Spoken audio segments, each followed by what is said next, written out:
تعلیم قرآن و سنت، دینی و دنیاوی مسائل کے شرعی احکام اور ان پر مبنی اپنے سوالات کے مفصل جوابات حاصل کرنے کے لیے مفتی زاہد محمود صاحب کے آفیشیل چینل مفتی زاہد محمود کو سبسکرائب کریں۔ بسم اللہ الرحمن الرحیم، نحمدہ ونصلی ونسلم علی رسولہ الکریم، اما بعد۔ قال اللہ تبارک و تعالی ادعونی استجب لکم، صدق اللہ العظیم۔ اللہ رب العزت نے اپنے بندوں کو اپنی ذات سے مانگنے کی ترغیب دی ہے، جسے ہم دعا کہتے ہیں۔ دعا بہت افضل عبادت ہے، اور دعا اتنی اہم عبادت ہے کہ جس کے برابر کوئی بھی چیز نہیں ہے۔ آج ہمارے بہت سارے مسائل ہوتے ہیں، بہت پریشانیاں ہوتی ہیں، دکھ تکلیفیں ہوتے ہیں، بیماریاں ہوتی ہیں۔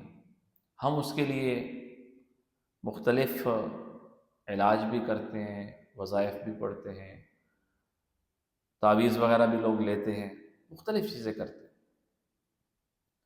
احادیث کی روشنی میں سب سے بہترین عبادت اور سب سے مفید عبادت، جس کو عبادت کا مغز کہا گیا ہے، وہ دعا ہے۔ رسول اللہ صلی اللہ علیہ وسلم نے ارشاد فرمایا الدعاء مخ العبادہ، دعا عبادت کا مغز ہے۔ دوسری جگہ آپ نے فرمایا کہ الدعاء والعبادہ، دعا خود عبادت ہے۔ آقا علیہ الصلوۃ والسلام نے دعا کی بہت زیادہ ترغیب ارشاد فرمایا لیس شیء اکرم علی اللہ من الدعاء، اللہ رب العزت کے ہاں دعا سے بڑھ کر کوئی چیز نہیں، یعنی دوسرے الفاظ میں کوئی وظیفہ ایسا نہیں ہے جو دعا سے بڑھ کر، سب سے افضل اعلیٰ وظیفہ وہ دعا ہے، کیونکہ انسان اللہ سے مانگتا ہے، اور یہ اللہ رب العزت کا واحد در ہے۔ آپ جتنا مانگیں اللہ خوش ہوتے، رات دن مانگے، صبح شام مانگے، اللہ خوش ہوتے، بلکہ نہ مانگنے پر ناراض ہوتے۔ رسول اللہ صلی اللہ علیہ وسلم نے ارشاد فرمایا من لم یسأل اللہ یغضب علیہ، جو اللہ سے نہیں مانگتا اللہ اس سے ناراض ہوتے ہیں۔ مانگنے سے خوش ہوتے ہیں، نہ مانگنے سے ناراض ہوتے ہیں۔ بندہ کیوں نہیں مانگ رہا مجھ سے؟ آپ دنیا میں کسی سے مانگیں، باپ سے مانگے، بھائی سے مانگے، بہن سے مانگے، جس سے بھی مانگے، ایک دو دفعہ مانگے پھر کہے یار بس کر، کیوں مانگتا؟ تو اللہ کا در واحد در ہے جس سے آپ مانگیں، اللہ خود کہتا ہے میرے بندو مجھ سے مانگو، ادعونی،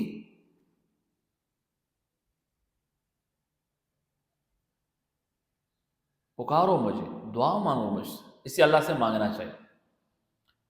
دعا کا طریقہ ہے، دعا کے کچھ آداب ہیں، اور کچھ مخصوص اوقات ہیں جن میں دعائیں اللہ قبول کرتے ہیں۔ سب سے پہلے دعا کا طریقہ کیا ہے؟ احادیث میں آتا ہے، رسول اللہ صلی اللہ علیہ وسلم تشریف فرما تھے، ایک شخص آئے، نماز پڑھی اور انہوں نے دعا کی، یا اللہ مجھ پہ رحم فرما۔ آپ نے فرمایا نمازی تم نے جلدی کی، جب نماز پڑھو اس کے بعد اللہ کی حمد و ثنا کرو، پھر مجھ پر درود پڑھو، پھر مانگو۔ اس کے بعد ایک اور شخص نے نماز پڑھی، انہوں نے ایسا ہی کیا، پہلے اللہ کی حمد و ثنا کی، پھر آقا علیہ الصلوۃ والسلام کی ذات اقدس پر درود پڑھا، اور اس کے بعد دعا مانگی۔ تو آقا علیہ الصلوۃ والسلام نے فرمایا کہ ایھا المصلی ادعو، اے مصلی آپ دعا مانگو، تمہاری دعا قبول ہوگی۔ تو دعا کے آداب میں یہ ہے کہ انسان سب سے پہلے اللہ کی حمد و ثنا کرے، اور اس کے بعد درود پاک پڑھے، اس کے بعد اللہ رب العزت سے مانگے۔ دنیا اور آخرت کی ہر چیز مانگنی چاہیے۔ آقا علیہ الصلوۃ والسلام نے ارشاد فرمایا کہ اگر تمہارے جوتے کا تسمہ بھی ٹوٹ جائے وہ بھی اللہ سے مانگو، ہر چیز اللہ سے مانگو۔ اور آقا علیہ الصلوۃ والسلام نے اپنی امت کو یہ ترغیب دی کہ وَإِذَا سَأَلْتَ فَاسْأَلِ اللَّهَ، آپ نے صحابی کو ارشاد فرمایا جب مانگنا ہو اللہ سے مانگو، وَإِذَا اسْتَعَنْتَ فَاسْتَعِنْ بِاللَّهِ، مدد مانگتے ہو تب بھی اللہ سے مانگو، دعا مانگتے ہو تب بھی اللہ سے مانگو، اللہ کے علاوہ کسی سے نہ مانگو۔ اس لیے ہمیں اللہ سے مانگنا چاہیے۔ سب سے بہترین وقت دعا کی قبولیت کا وہ سحری کا وقت ہے، رات کا آخری تہائی حصہ، ثلث اللیل، آخری تہائی حصہ، فجر کی اذان سے 2-3 گھنٹے پہلے تک، اس سے لے کر 3 گھنٹے سے لے کر تقریباً فجر کی اذان تک، یہ سارا وقت آخری تہائی، یہ دعا کی قبولیت کا سب سے بہترین وقت۔ آقا علیہ الصلوۃ والسلام نے ارشاد فرمایا کہ جب رات کا آخری تہائی ہوتا ہے تو اللہ اپنے بندوں کی طرف متوجہ ہوتا ہے کوئی بندہ مانگنے والا، گناہوں کی معافی مانگے، بندہ رزق مانگے، جو چیز اللہ سے چاہے مانگے، تو اس وقت ہم لوگ اللہ سے مانگے تہجد کے وقت، آخری وقت جو سحری کا ہوتا ہے۔ اسی طرح اس کے علاوہ مختلف اوقات ہیں دعاؤں کے، اذان کے بعد دعا قبول ہوتی ہے، نماز سے پہلے، نمازوں کے بعد دعا قبول ہوتی ہے۔ اسی طرح مختلف افراد کی دعائیں قبول ہوتی ہیں، باپ کی دعا اولاد کے حق میں قبول ہوتی ہے، مسلمان بھائی کی دعا دوسرے کے لیے پیٹھ پیچھے، کسی دوسرے کے لیے پیٹھ پیچھے دعا کرنا وہ قبول ہوتی ہے، اور قبول بھی ہوتی ہے، فرشتہ اس پر آمین بھی کہتا ہے۔ حدیث میں آتا ہے، رسول اللہ صلی اللہ علیہ وسلم نے ارشاد فرمایا کہ جو بندہ کسی مسلمان بھائی کے لیے پیٹھ پیچھے دعا کرتا ہے، فرشتہ اس پر آمین بھی کہتا ہے، اور فرشتہ کہتا ہے یا اللہ اس مانگنے والے کو بھی یہ عطا فرما۔ مثلا ہم نے کہا یا اللہ فلاں شخص بیمار ہے، اسے شفا عطا فرمائے، فرشتہ آمین کہے گا، فرشتہ کہے گا یا اللہ اس دعا مانگنے والے کو بھی شفا عطا کر، یا اللہ فلاں بندہ پریشان ہے، اس کی پریشانی دور فرما، فرشتہ آمین کہے گا، اور فرشتہ کہے گا یا اللہ اس دعا مانگنے والے کی پریشانی بھی دور، یا اللہ فلاں شخص مقروض ہے، اس کا قرضہ ادا فرما، فرشتہ آمین کہے گا، یا اللہ اس دعا مانگنے والے کا قرضہ بھی ادا فرما۔ تو جو چیز ہم چاہتے ہیں وہ ہم دوسروں کے لیے مانگیں، فرشتہ ہمارے حق میں اللہ سے مانگے۔ تو اسی لیے باپ کی اولاد کے حق میں مسلمان کی پیٹھ پیچھے دعا، مسافر کی دعا قبول ہوتی ہے، خاص جگہوں پر دعائیں قبول ہوتی ہیں، میدان عرفات کے اندر دعا قبول ہوتی ہے، اور اسی طرح مطاف کے اندر طواف کے دوران دعائیں قبول ہوتی ہیں، صفا مروہ کی سعی کرتی دعائیں قبول ہوتی ہیں، بیت اللہ کو دیکھ کر دعائیں قبول ہوتی ہیں۔ تو یہ اس مختلف جگہ ہیں، باقی اللہ ہر وقت بندوں کی دعائیں قبول کرتے ہیں۔ احادیث میں آتا ہے، رسول اللہ صلی اللہ علیہ وسلم نے ارشاد فرمایا کہ انسان کو 3 چیزوں میں سے ایک چیز ضرور ملتی، یعنی گویا کہ دوسرے الفاظ میں ہماری ہر دعا ضرور قبول ہوتی ہے، لیکن قبولیت کی 3 صورتیں۔ پہلی صورت قبولیت کی یہ ہوتی ہے کہ ہم نے جو چیز مانگی وہ ہمیں مل جاتی، ہم نے کہا یا اللہ مجھے رزق چاہیے، اللہ کی طرف سے رزق مل جائے، یا اللہ فلاں چیز چاہیے، وہ چیز مل جاتی۔ یہ ایک صورت ہوتی ہے دعا کی قبولیت کی۔ دوسری صورت یہ ہوتی ہے دعا کی قبولیت کی کہ ہم نے اللہ سے کوئی چیز مانگی، یا اللہ میری فلاں بیماری ٹھیک ہو جائے، فلاں پریشانی دور ہو جائے، وہ دور نہیں ہوتی، لیکن کوئی اور آنے والی مصیبت، پریشانی اللہ اس کو ٹال دیتے۔ بعض دفعہ وہ بھی نہیں ہوتا، اللہ اس دعا کو بندے کے اعمال نامے میں ذخیرہ فرما دیتے۔ قیامت والے دن انسان دیکھے گا کچھ ایسی نیکیاں ہوں گی جو اس نے کی نہیں ہیں، وہ اس کے نام اعمال میں موجود ہے، یا اللہ یہ میری نیکیاں تو میں نے کی نہیں تھی، اللہ فرمائے کہ میرے بندے یہ تیری وہ دعائیں ہیں جو دنیا میں میں نے قبول نہیں کی۔ اس وقت انسان تمنا کرے گا کاش میری ایک دعا بھی قبول نہ ہو، کہ آج سب کا بدلہ میں یہاں پر لیتا۔ تو دعا ہر حال میں قبول ہوتی ہے، یا وہ چیز مل جاتی ہے، یا اس کے بدلے میں آنے والی مصیبت ٹل جاتی ہے، یا اللہ دعا کو بندے کے اعمال نامے میں محفوظ کر لیتے۔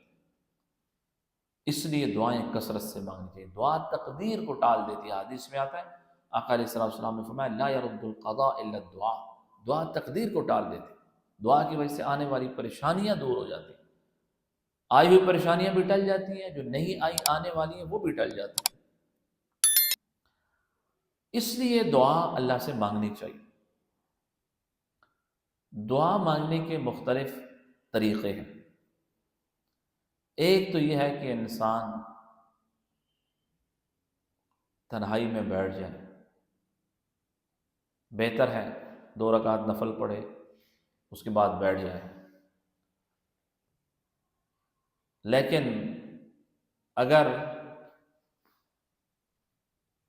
نفل نہ پڑھے، ویسے ہی بیٹھ جائے، باوضو بیٹھ جائے، یا باوضو نہ ہو، بغیر وضو بھی اگر ہو جائے تو دعا کے لیے وضو بھی شرط نہیں. کوشش کریں کہ انسان روزانہ 15 منٹ دعا کے لیے ضرور نکالے. اگر ہم یہ چاہتے ہیں ہمارے سارے مسائل حل ہو جائیں، ساری پریشانیاں دور ہو جائیں، تو 15 منٹ دعا کے لیے وقف کر دیں 24 گھنٹے میں سے. چاہے کسی نماز کے سے پہلے ہوں، نماز کے بعد ہوں، رات کو سونے سے پہلے ہو جائے، یا کسی وقت بھی ہو جائے. پہلے اللہ کی حمد و ثنا کریں، سورہ فاتحہ پڑھ لیں، سورہ اخلاص پڑھ لیں، سبحان اللہ والحمد للہ ولا الہ الا اللہ واللہ اکبر پڑھ لیں. یہ ساری اللہ کی حمد و ثنا ہے. اس کے بعد درود پاک پڑھ لیں. اس کے بعد 5 منٹ اپنے لیے مانگیں. یا اللہ مجھے معاف فرما، یا اللہ مجھ پہ رحم فرما، یا اللہ مجھے رزق عطا فرما، مجھے شفا عطا فرما، مجھے جنت الفردوس عطا فرما، جہنم سے بچا، قبر کے عذاب سے بچا. ہر چیز اللہ سے مانگے. 5 منٹ اپنے لیے، 5 منٹ اپنے اولاد کے لیے، گھر والوں کے لیے، ماں باپ کے لیے، بہن بھائیوں کے لیے، دوست احباب کے لیے، اساتذہ کے لیے، بزرگوں کے لیے، جو حضرات دنیا سے جا چکے ان کے لیے 5 منٹ مانگیں، ایک ایک کا نام لے کے. اور 5 منٹ پوری امت مسلمہ کے لیے مانگیں.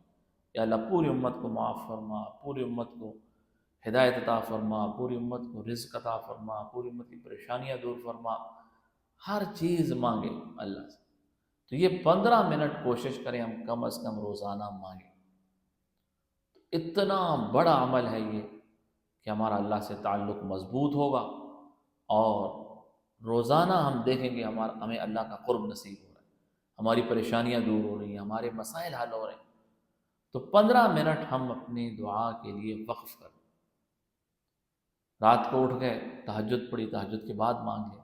اگر تہجد کے لیے نہیں بھی اٹھ سکتے، انسان کو رات کو کسی وقت بھی آنکھ کھل جاتی ہے، اس وقت ہی مانگے. حدیث میں آتا ہے انسان رات کو جب اس کی آنکھ کھل جائے اور یہ دعا پڑھے لا الہ الا اللہ وحدہ لا شریک لہ لہ الملک ولہ الحمد وعلی کل شیء قدیر سبحان اللہ والحمد للہ ولا الہ الا اللہ واللہ اکبر، اور پھر کہے اللہم اغفر لی، تو اللہ اس کو معاف فرما دے.